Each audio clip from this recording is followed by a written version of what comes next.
Johnny the Super Gamer Brothers, and welcome to the latest edition of the Month of Metroid series. Alright, so we've taken care of the first Metroid for the NES and Metroid 2 for the Game Boy, so now let's go into Super Metroid for the Super Nintendo.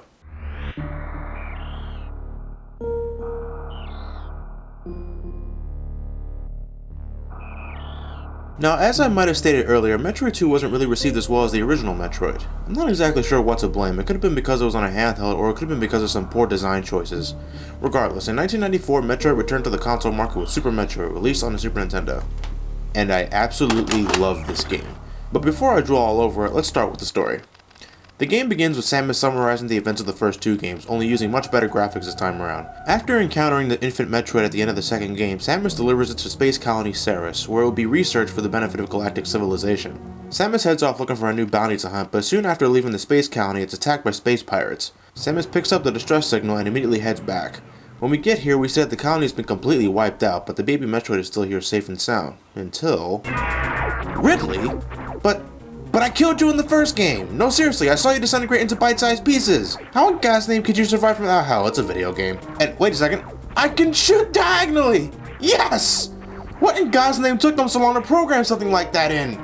But anyway, Ridley takes off with the baby Metroid, and Jesus, a self-destruct sequence already? So Samus manages to escape the colony, and we find ourselves heading back to planet Zebes from the original Metroid, only this time on the Super Nintendo. And definitely shows because the graphical detail in this game is incredible compared to the previous Metroid titles.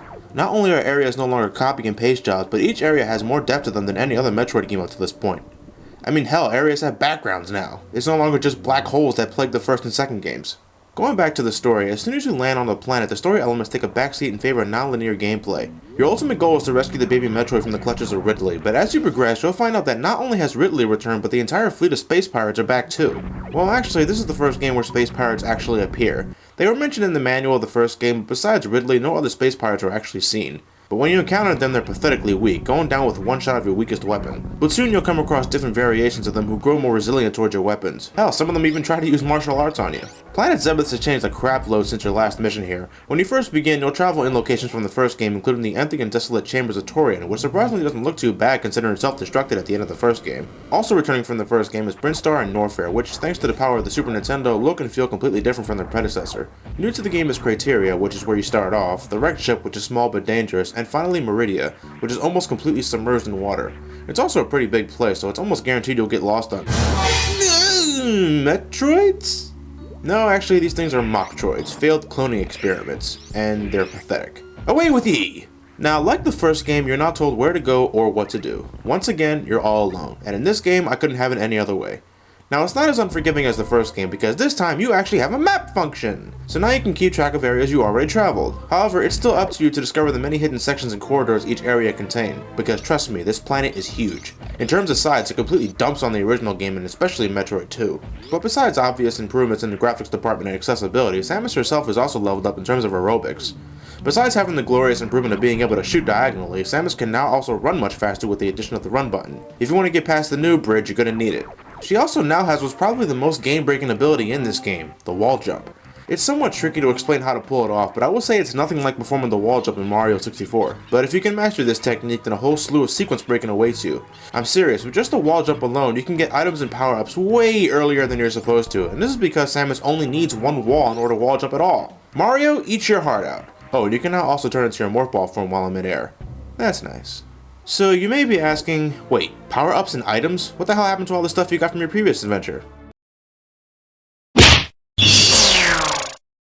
Actually, it's never explained what happened to all her stuff between games, but then again, if you did start out with all your equipment, that would just make the game too easy. So because of this, we gotta search for them again. Yes, even the morph ball, which is in the exact same spot it was in the first game. Along your journey, you'll pick up missile expansions, energy tanks, morph ball bombs, the high jump boots, the various suit, the space jump, the spring ball, and the screw attack. What, no screw attack shout? You decide to not do that now? Ugh. Anyway, being a sequel to a sequel, we have some new— Son of a bitch! Cut that out! We have new power-ups. After defeating the Spore Spawn, we get the Super Missiles, which are like 5 missiles in one. They can open up red doors in one shot and can absolutely rape enemies. Within the depths of Brinstar are the new Power Bombs, which is not a wrestling move, but rather a highly explosive bomb that deals heavy damage to everything on the screen. It's also rather good for discovering hidden paths, so use them whenever you can. After we defeat Crocomire and witness his very family-unfriendly death, we get access to the grapple hook, which I barely use because of the wall jump. Yeah, there's certain sections where it's mandatory, but most of the time the wall jump works just as fine. Once you defeat Fantoon and travel a bit inside the wrecked ship, we get the new gravity suit, which besides being purple gives Samus a much better defense and also allows her to travel in water without dramatically slowing her down. It's pretty damn essential in order to travel in Meridia, but I've heard of people who can actually beat the entire game without getting the suit at all. What's probably the most useless of the power-ups though is the new X-ray scope. Simply put, it allows you to see destroyable blocks and hidden passageways. As a newbie it can be rather useful, but if you played this game as many times as I have, then it becomes rather pointless.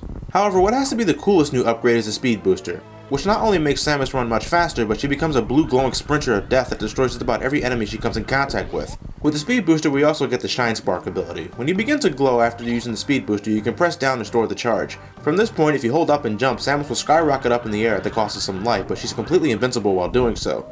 You can also perform this maneuver horizontally and diagonally, but I've never been able to do that successfully. It's kinda tricky. You'll need to master this if you want to get some hidden goodies, but it's not mandatory to beat the game. In terms of your beam weapons, the only new addition is the charge beam, which allows you to charge up whatever beam you're using and fire off a much more powerful shot. If you do a flip jump while charging, you can do a heavy amount of damage to a regular enemy upon contact. The screw attack is ultimately more powerful, but in the beginning this could be rather useful. Returning is the Spacer beam, the ice beam, the wave beam, and the plasma beam. However, unlike previous games, you can actually hold on to every single beam power-up you can obtain. You can even stack them up for different effects, and you're free to turn off whatever beam you don't want to use. Now that's more like it. Thank you.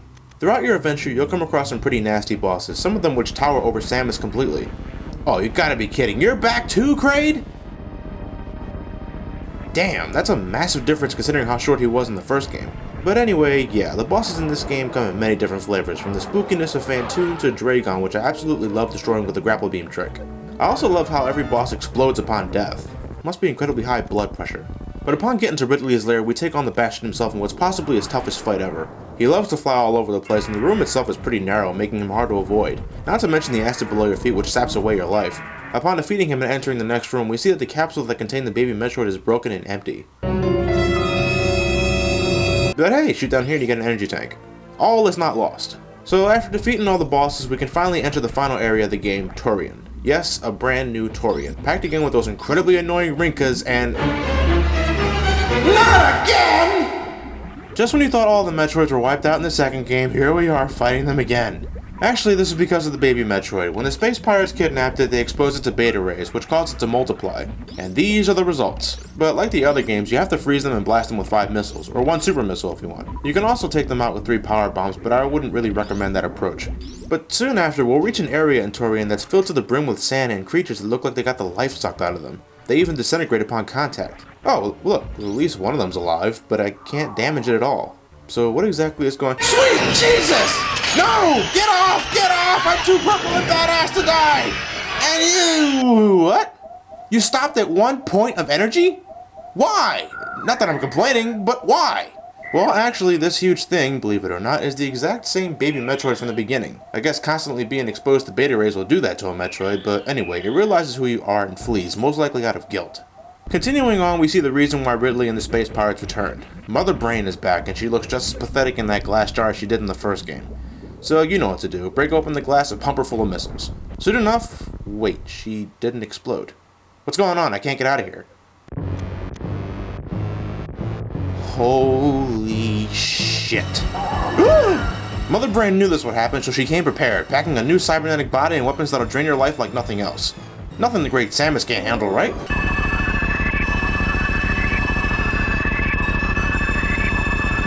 Oh shit! What the hell was that? Alright, you won that round, but I'm not done. Oh, for God's sakes, I can't dodge this! What? Samus, move it! You're gonna die! Oh, come on, that's not fair, I can't move! No! No! Jeez! Oh, well, yeah! Go! Drain that bitch! After the infant Metroid saves you in the nick of time, it begins to heal you. But it turns out that Mother Brain isn't quite dead yet. She regenerates and begins to attack the baby Metroid. It tries to attack back, but she ultimately kills it. But upon dying, it leaves Samus with the best weapon in the game, the Hyper Beam. Taste the rainbow, motherfucker!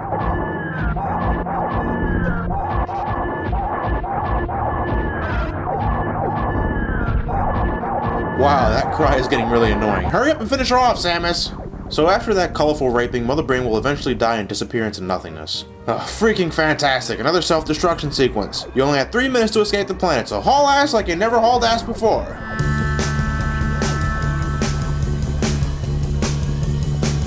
excuse me, pardon me, sorry. Go, go, go, go! Get out of the way!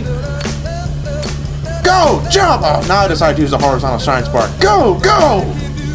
Wait! Let's go down here. Rescue your little friends. Now go! Go! Go! Go! Woo! Made it.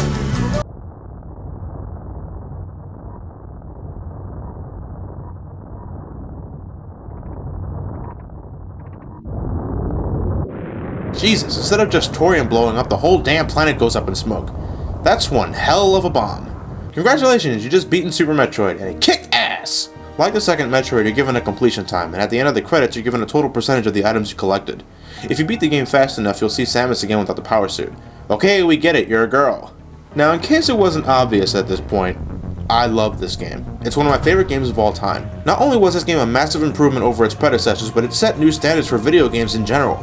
It takes everything that worked in the first two games, eliminates the bad things, and then multiplies the results by 100. The atmosphere and depth is incredible, the music pieces fit the game perfectly, the graphics are great, and the sound design is incredibly top-notch. But most importantly of all, as a video game, it's incredibly fun to play.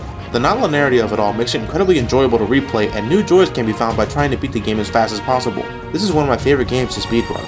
Now, I understand that some people would say this game is kinda overrated. I mean, sure, the game isn't exactly for everybody, but damn it, it definitely deserves all of its praise. As a sequel, it does its job perfectly and more. It's like what Super Mario Bros. 3 did for the Mario series, you know, only it's Metroid. Any negatives I can think of would just come off as being extremely nitpicky, so I'm not even gonna waste my time. As a gamer for around 18 years, I heavily recommend you get this game. On the Super Nintendo, the Virtual Console, I don't care how you get it, just play it. I'll give this game a 10 out of 10, and I'm certainly not afraid to give it that score. And yes, whenever I give a game the highest score, the text is yellow.